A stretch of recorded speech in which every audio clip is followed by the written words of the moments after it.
All right, everybody, we should be live. Okay, it's Friday and we're live on Facebook, so what's that mean, Amanda? Facebook Live Friday! Yes, it does. And today's a very special Facebook Live Friday. Today, March the 8th, is the 80th anniversary of the company we now know as Huntsville Utilities. And so we have a very special guest today. Our president and CEO, Mr. Wes Kelly, is with us today, and we're very glad to have him here. And let's just get right to it. 80 years of Huntsville Utilities. Yes. What do you think of? What does that mean to you? Your thoughts on 80th anniversary of this company? Well, of course, utilities have been around Huntsville for a while. It didn't start with the founding of the organization. Electricity, water, and gas had been around prior, but what it did mean was the city of Huntsville was taking a leadership role. The city fathers decided now was the time to bring the organization together under city leadership as a combined unit to really take care of the electric, water, and gas needs of this community and provide stability way out into the future. So there had been different approaches to the way water was done. Gas and electric was done separately, and electric was actually part of Southern Company, so it was part of Alabama Power Company.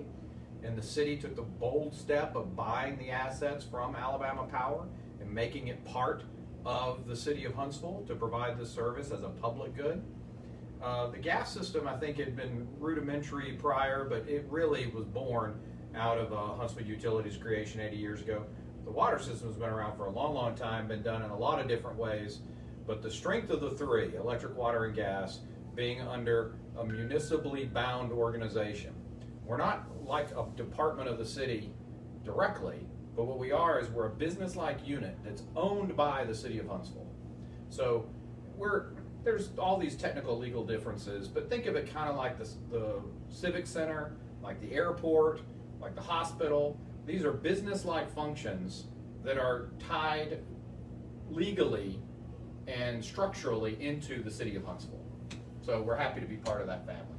And one of the things that I was thinking about before we came up here to talk was 80 years of the company, and you are only the, if I'm remembering correctly, sixth president and CEO to run the company in an 8-year period. That, to me, that's really not something you see very often. First, for a company to be around this long, but to only have in the single digits of people over that 80 years of time. What's that say about the company, I think? Yeah, really, there were the first three.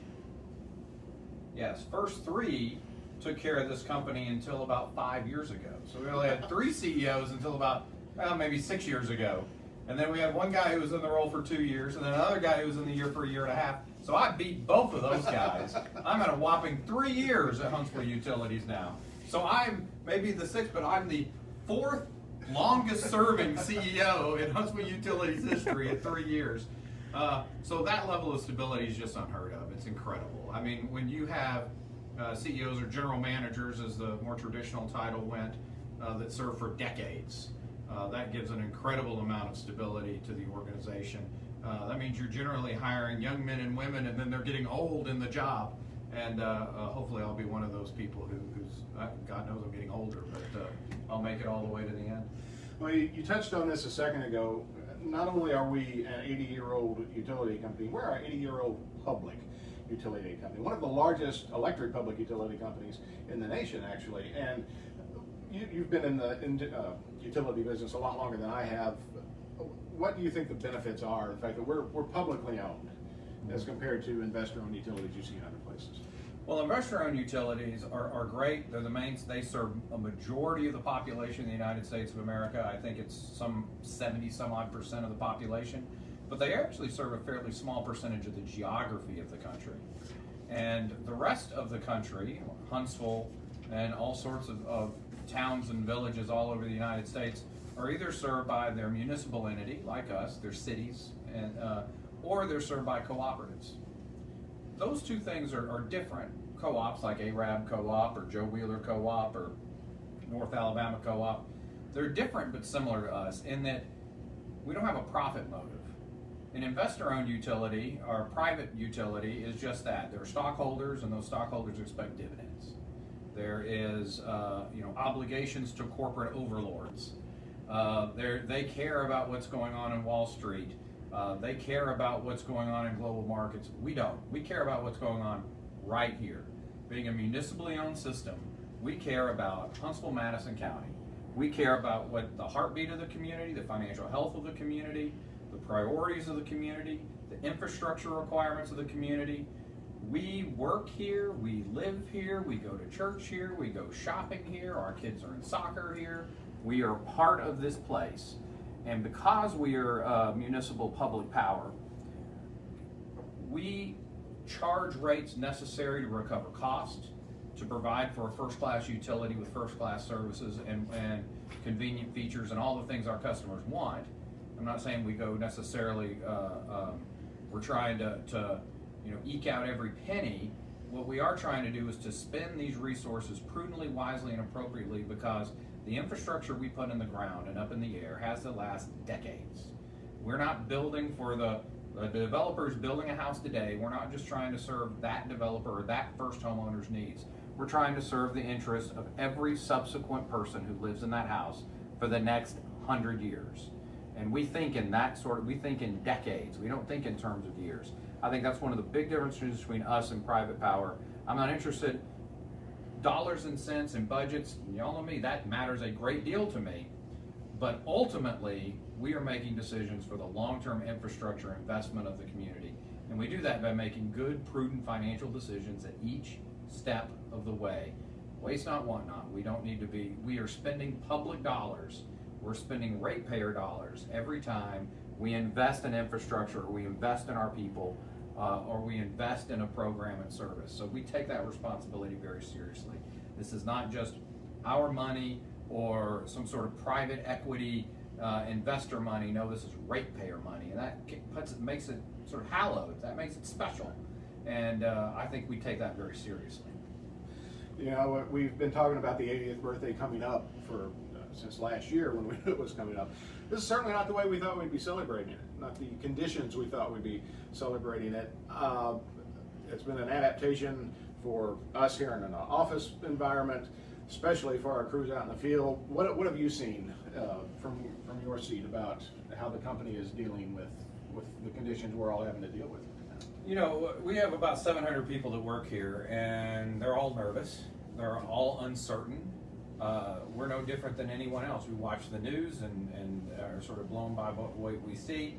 But what we have in leadership here at Huntsville Utility is a very careful and methodical approach to things. When you're in the electric, water, and gas business, you're used to making complicated decisions quickly. When tornadoes run through and blow through town, you've got to respond and adapt to that. If a big main breaks and we've got gas blowing or water flowing, we've got to respond quickly. We've got to know, okay, this is how we remediate that. So our brains think that way, in that sort of flow chart, quick response way. Well, in this one, we had gotten on the ball a little early. By the 1st of March, we were already having meetings about what to do, what our plans were going to be. So as things continued to elevate, we just started executing on the plans that we'd already made.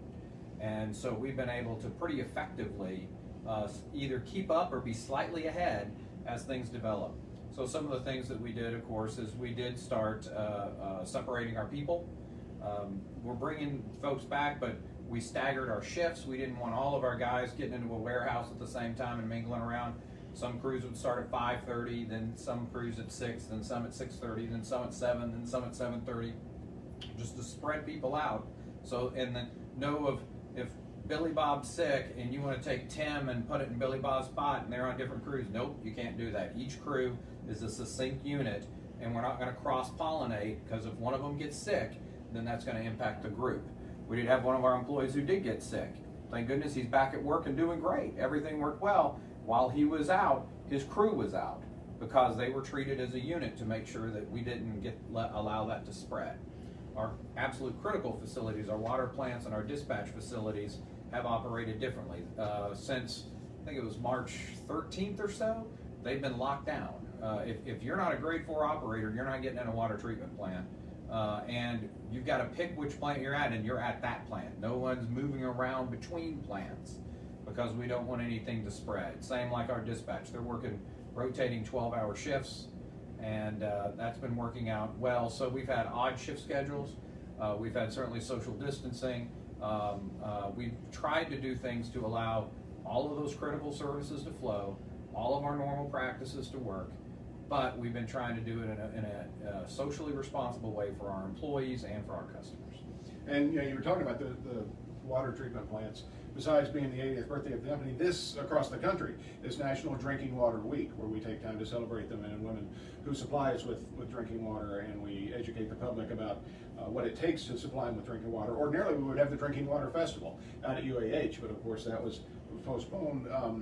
What are your thoughts on Drinking Water Week? Anything you'd like to say in regards to that? I love Drinking Water Week. Again, been here 3 years. Last year was the first year that the schedule worked out. I was able to go to Drinking Water Week, and it was fantastic. I mean, the programs they put on for the kids, they bring fourth grade kids in, and I have a fourth grade kid, right? They're precocious and cute and wonderful and annoying and strange all at the same time. So the kids go in and they learn, they sit in these modules and learn. And I learned.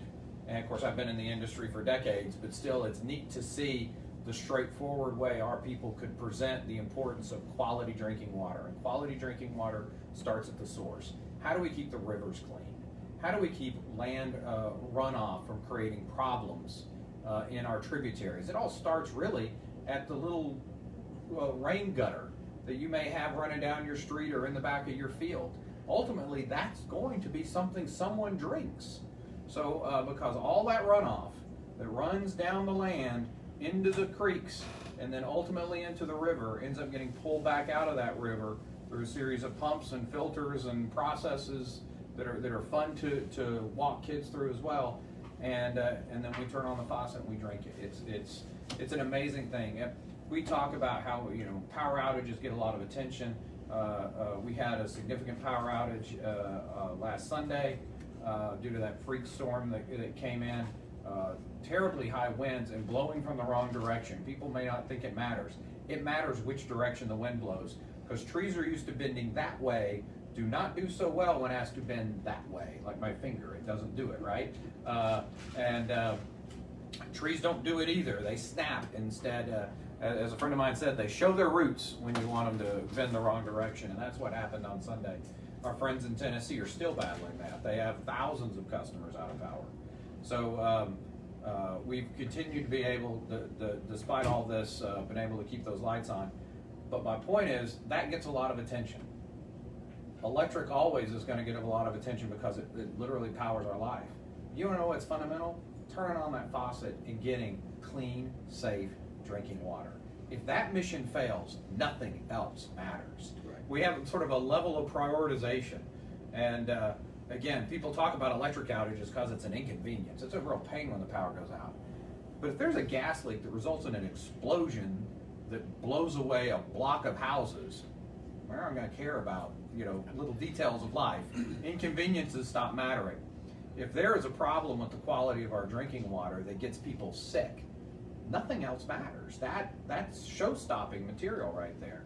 So Drinking Water Week is fantastic. We need to not take it for granted. It is incredibly taken for granted. Even I take it for granted. I've been in this business a long, long time. You just don't realize the wonder that comes from having a safe water purification and distribution system. Yes, absolutely. And I know Amanda and I both started a fitness program that requires us to try and drink a gallon of water a day. We found it's not always easy, but we do drink a lot of water, and we're glad it's there when we need it. And thank you for mentioning the outage earlier this week, because we definitely wanted to give a shout out to the people who work in our electric department. They had a very rough start to the week, and I believe at the peak we had 10,000 customers out, and like you mentioned, in Nashville they had over 100,000, or not just in Tennessee they had over 100,000. So it was not a great start to the week, but our guys went out there and they got it done, and we appreciate them for doing that. And now we come to one of Amanda's favorite parts of Facebook Live Friday. I've forgotten. Where we talk about we always go back on Friday and say, what was the post that we put out there that everybody talked about, that everybody seemed to enjoy? And this week, it was the dang frog. I don't know if you saw this or not. My wife pointed it out to me. Yeah, there's a city. It freaked her out. It freaked a lot of people out. It's a city in England where they are having what they call an invasion. I think that's a little strong of a word, of frogs and other reptiles coming up through the toilets. The dang frog. Yeah, and Everybody loved the frog. everybody loved the frog story. A lot of people were quick to point out whoever's toilet that was really could have used a good cleaning. What an ecosystem for the frog. Yeah, Right. I think my frog might have been there a while. And I liked one person had a comment that the frogs were probably just trying to get away from the murder hornets. Well, yeah. Because but that was that got a lot of. And here's the thing you need to understand about that. That is a very freakish thing to happen. Yeah. It's not a very common thing that happens. And from the reading that I've done about it, if you go into that article, you'll see it was localized to just a handful of addresses in that neighborhood. And what they believe happened was that there was some sort of breach in the system that was large enough to allow the frogs to get into it and lay eggs. Oh my gosh. And so the odds of something like that happening are very, very We small. we all saw Aliens. Laying eggs is never good. No, it never Things ends go from well. Or there's always alligators being flushed, and then it turns into a horror movie. That kind of stuff doesn't See, happen. I still have I have an unrealistic, unknown fear of a snake in the toilet. That crosses my yeah. mind. I don't try to dwell on it too much. Yes, no, just move on. I do always look, for sure. But I'm sure there are people out there who put the lid down and put a cinder block on it before they go to bed at night just to make sure. But When I was in another utility, Huntsville Utilities is electric, water, and gas. We actually don't do wastewater. But at one of my earlier utilities, we did do wastewater. And we started to see large turtles, and by large I mean like large turtles, coming through the pipes. Coffee tables. And ending up at the water treatment plant. And what we figured out is that, this is no great surprise, but sewer flows downhill. It's gravity fed, right? And so the lowest point is usually the river or the creek or whatever it is where all your water goes. So that's also where the sewer pipes go. The sewer pipes usually travel along the river. Well, the sewer pipe was bopping right along the river, and it had a breach. It had a tear in it.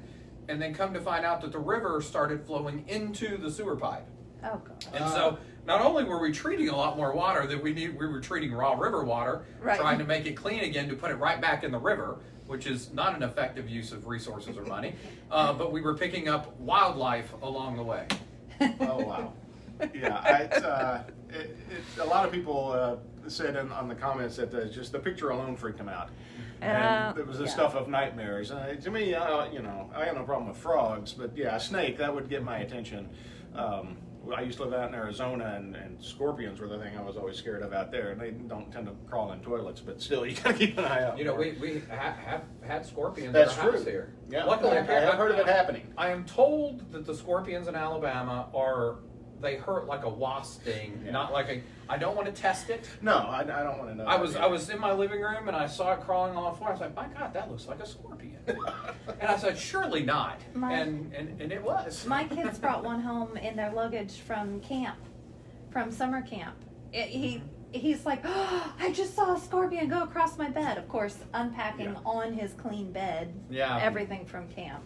No, we get a couple a year at our house here in town. So what do you know? Well, before we wrap things up here, we do want to remind everybody that you probably heard there are some lifting of restrictions that the governor announced today. We want to remind you, doesn't mean you have to go out.